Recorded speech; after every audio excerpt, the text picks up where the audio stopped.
Seja bem-vindo ao Preveste UEA. Eu sou o professor Paulo Silva, sou do sexo masculino, com 49 anos, sou branco, cabelos pretos, tenho estatura mediana. Estou trajando calça jeans e camisa preta. O ambiente da aula é um estúdio de televisão e usarei uma tela interativa para anotações. Muito bem, meu caro vestibulando, o tema da aula de hoje é juros simples e juros compostos, então a gente vai apresentar algumas definições e na sequência a gente vai fazer algumas questões, ok? Vamos lá. Bom, primeiro regime de capitalização, que é como é chamado o juro, vamos então apresentar o conceito de juros simples. Então observem só, definição. De acordo com esse regime, os juros são gerados a cada período e eles são sempre os mesmos e são dados pelo produto do capital pela taxa. Ok? Os juros são pagos somente no final da aplicação. Trata-se de uma porcentagem do capital inicial e é aplicada durante o intervalo de tempo, que a gente vai chamar de T. A principal característica dos juros simples é que o valor não se altera no decorrer dos meses. Então, para vocês terem um exemplo, observem que eu tenho uma aplicação de 3 meses. Então, C vezes I é o que rendeu de juro no primeiro mês, C vezes I no segundo mês, C vezes I no terceiro mês. Então, observem que, pela definição, os juros não se alteram no decorrer dos meses, ok? Ora, aqui está uma situação em que a gente pode usar uma fórmula, uma expressão para calcular os juros simples. Observem só, consideremos um capital C aplicado a uma taxa de juros simples, a uma taxa I durante um período T. Então, esse juro é calculado por essa expressão. JCIT, né? Juros é igual a capital, que multiplica a taxa do interest, em inglês, vezes o T, o tempo. Então, com essa expressão, a gente consegue calcular os juros de um capital C aplicado a um tempo T a uma taxa I. Ok? Então, essa é a expressão para nós calcularmos os juros simples. Eu estou apresentando agora o conceito de montante. Observem que o montante é o valor final a ser pago após o período em que incidiu os juros. Então, por definição, o montante é dado pela soma do capital com o juro. Ora, o montante é igual ao capital, acabamos de ver que o juro é C vezes I vezes T, e aí então agora eu vou usar o que a gente chama de fatoração, fator comum, vou colocar o C em evidência, para nós então chegarmos à conclusão de que o montante, no regime de capitalização simples, pode ser calculado como C que multiplica 1 mais I vezes T, ok? Observe ainda que essa expressão, que determina a expressão para calcular o montante, ela pode ser dada por uma função do primeiro grau. O que a gente então conclui, a gente chega a concluir que o montante, depois de um tempo T, ele cresce de maneira linear com o tempo, beleza? Vamos então à participação do nosso aluno Gui. Professor Paulo, eu posso afirmar que o crescimento do montante em função do tempo obedece a um crescimento linear? Respondendo à pergunta do nosso personagem, com certeza, Gui. A expressão que determina o montante em função do tempo é uma expressão que determina uma função do primeiro grau. Portanto, o crescimento do montante em função do tempo se dá de maneira linear segundo os pontos de uma reta, ok? Vamos então agora ao conceito de juro composto, ou regime de capitalização composta. Vamos lá. Definição. O juro composto é o regime de capitalização em que a aplicação do juro é sobre o valor do próprio juro. É o que a gente chama de juro do juro. O que torna essa aplicação, esse tipo de aplicação, mais rentável.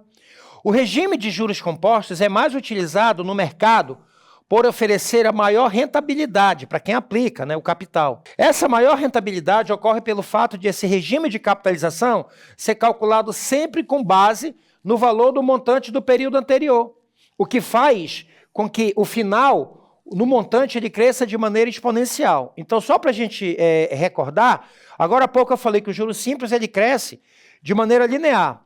O juro composto ele cresce de maneira exponencial, ok? Então, meu caro aluno vestibulando, nós temos 2 tipos de capitalização, um chamado de juros simples, um chamado de juro composto. Em situações de empréstimos bancários, a rentabilidade é maior quando se oferece a aplicação do capital a juro composto pelo fato de o crescimento ser exponencial, ok? Vamos então agora à expressão para o cálculo do montante quando o regime de capitalização é composto, ou seja, o juro composto. Vamos lá. Bom, observem que o montante, representado aqui pela letra M, ele é dado pelo valor do capital, que eu apliquei ou emprestei, que multiplica 1 mais I elevado a T. Então, o montante é que se paga no final de um período T, o C é o capital investido, empregado ou emprestado, o I é a taxa do interest e o T é o tempo. Observem exatamente aquilo que eu acabei de falar, que o crescimento do montante em função do tempo é um crescimento exponencial, por causa exatamente que o tempo aparece como expoente da potência U mais I, ok?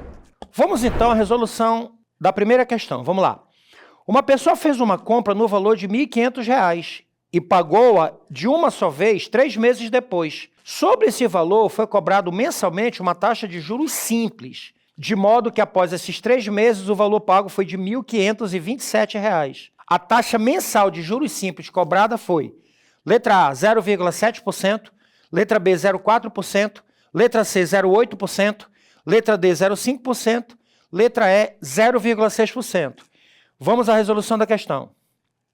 Ora, por hipótese, foi empregado R$ 1.500, 3 meses depois de uma só vez foi pago R$ 1.527. Então foi fornecido o valor do capital e do montante. Ora, nós vimos que o montante é capital mais juros. Portanto, se eu passar o capital para lá, se eu subtrair de C dos dois lados, eu chego à conclusão de que o juro é montante menos o capital. Ora, o montante é 1.527, o capital é 1.500, e quando eu faço essa diferença, eu obtenho como juro R$ 27. Só que como o regime de capitalização for simples, os juros é C vezes I vezes T. Ora, como ele pediu o valor da taxa, do interest, I vai ser igual a 27, dividindo por C vezes T dos dois lados, 27 sobre C vezes T. O capital é 1.500 e o tempo é 3, já que foram 3 meses. Só que nas alternativas a taxa está em porcentagem, está em percentual, então eu multipliquei por 100. Simplificando, fazendo as devidas simplificações, nós temos então que 27 dividido por 3 é 9 sobre 15. Se eu dividir por 3 no numerador vai dar 3, se eu dividir por 3 no denominador vai dar 5. E 3 dividido por 5 vai dar 0,6. Portanto, a taxa empregada nessa situação foi de 0,6%. Resposta na letra E, ok? Vamos à questão de número 2. Vamos lá. A quantia de R$ 40 mil será aplicada a uma taxa de 1,6% de juros simples ao mês. O tempo que essa quantia deverá ficar aplicada para que o montante totalize R$ 54.080 é de, letra A, 1 ano e 7 meses, letra B, 1 ano e 10 meses, letra C, 2 anos e 2 meses, letra D, 2 anos e 6 meses, letra E, 2 anos e 11 meses, ok? Vamos então agora à participação do nosso aluno Gui. Professor Paulo, pelas alternativas, vemos o tempo em 2 unidades. Logo, vamos ter que combater as unidades? Respondendo à pergunta do nosso aluno Gui, observem que da letra A à letra E nós temos anos e meses, ou seja, vamos precisar fazer com certeza a conversão de unidades nessa situação. Vamos à resolução da questão de número 2. Ora, por hipótese, o capital foi de 40 mil e o montante 54.080. Novamente, o montante é capital mais juro, da onde eu tiro que o juro é o montante menos o capital. O montante 54.080 menos o capital 40 mil, então nós temos 14.080 de juros. Só que como o regime de capitalização foi simples, de novo, os juros é igual a C vezes I vezes T, J-CIT. Como ele quer o valor do tempo, eu dividi por CI de um lado e por CI do outro. Portanto, o tempo vai ser juro dividido por C vezes I. Os juros nós calculamos como 14.080, o capital empregado foi de 40 mil e a taxa dada em porcentagem foi 1,6%. Fazendo as devidas simplificações, então eu tenho 14.080 dividido por 400 vezes 1,6, 640. Dividindo por 10 o numerador e o denominador, nós chegamos à conclusão de que o tempo é de 22 meses. Ora, as alternativas, nós temos anos e meses. O que foi que eu fiz? 22 meses são 12 meses, que é um ano, e mais 10 meses, ok? Então, a resposta para a questão, a aplicação nesse juro, nessa situação de capitalização, foi de 1 ano e 10 meses, ok? Resposta na letra B de bola. Uma situação muito típica no cotidiano é de uma pessoa ir até a agência bancária para realizar um empréstimo. Nós vimos 2 regimes de capitalização, onde para o banco o regime de capitalização composta é mais rentável. E por falar em empréstimo, vamos então agora à questão de número 3. Vamos lá. Uma pessoa fez um empréstimo de determinada quantia e sobre esse valor pagou uma taxa de juros simples de 8% ao mês. Após 5 meses, esse empréstimo foi quitado. E o valor total pago, incluindo os juros, foi de 3.500. O valor total dos juros cobrados foi, letra A, R$ 1.000, Letra B, R$ 1.400. Letra C, R$ 1.200. Letra D, R$ 700. Letra E, R$ 500. Vamos à resolução da questão 3. Vamos lá. Ora, por hipótese, nós temos que um capital foi empregado. Esse capital, como eu desconheço o valor dele, eu chamei de X. A taxa empregada foi de 8% ao mês em 5 meses. Observe uma coisa que eu quero chamar a atenção, é que observem que a unidade da taxa tem que coincidir com a unidade do tempo.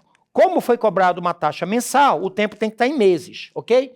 O montante, então, incluindo os juros, foi de 3.500. Ora, o montante é capital que multiplica 1 mais I vezes T. Lembrando que a capitalização, o juro foi simples. O montante é 3.500, o capital eu não conheço, chamei de X, que multiplica 1 mais, a taxa foi de 8% durante 5 meses, ok? 3.500, 8 vezes 5, 40, dividido por 100, 0,4, com mais 1, 1,4, 1,4x. Dividindo por 1,4 dos dois lados, nós temos a situação de que o X, que é o capital que foi empregado, que foi emprestado, foi exatamente de 2.500. Ora, lembremos que montante é capital mais juro.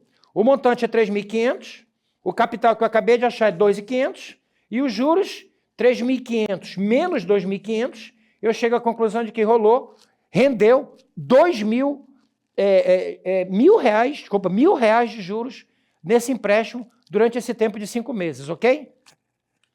Resposta na letra A. Vamos agora, então, à questão de número 4, a quarta questão. Vamos lá. Um videogame é vendido à vista por R$2.000, ou a prazo, com R$400 de entrada e mais uma parcela de R$1.800, 4 meses após a compra. Assinale a opção que apresenta a taxa mensal de juros compostos do financiamento. Letra A, 2,3%. Letra B, 2,9%. Letra C, 3,3%. Letra D, 4%. E letra E, 4,4%. Ok? Vamos à resolução da questão de número 4. Vamos lá. Ora, o videogame foi vendido a R$2.000. Durante 4 meses, com uma entrada de R$400. Então, o que foi que eu fiz aqui? Peguei 2.000, que era o valor do videogame, e dei como entrada R$400, ficando com saldo devedor de R$1.600. Só que essa dívida vai ser paga como R$1.800 depois de 4 meses. E o regime de capitalização aqui é composto, ou seja, o juro é composto. Portanto, montante é capital que multiplica 1 mais I elevado a T. Ora, como eu dei R$400 de entrada, devo R$1.600 e quando eu for pagar já está em R$1.800, R$1.800 é o montante. O que eu devia, R$1.600, que multiplica 1 mais I elevado a T, onde o T é 4. Tudo bem? Observem que essa taxa que eu vou calcular é a taxa em mês, é a taxa mensal. Então, o que é que aconteceu aqui? Eu dividi por 16 dos dois lados, 18 dividido por 16 deu 1,125, igual a 1 mais I elevado a quarta. Como a minha intenção é achar o valor do I, eu extraí a raiz quarta dos dois lados. Ficou que 1 mais I, a raiz quarta de 1,25 é 1,029. Subtraindo de um dos dois lados, eu acabo chegando à conclusão de que a taxa é 0,029. Multiplicando por 100, 2,9%. Resposta na letra B, ok? Na aula de hoje, vimos os juros simples e os juros compostos, ok? Assuntos importantes para o vestibular da UEA. Siga o Preveste UEA em todas as redes sociais.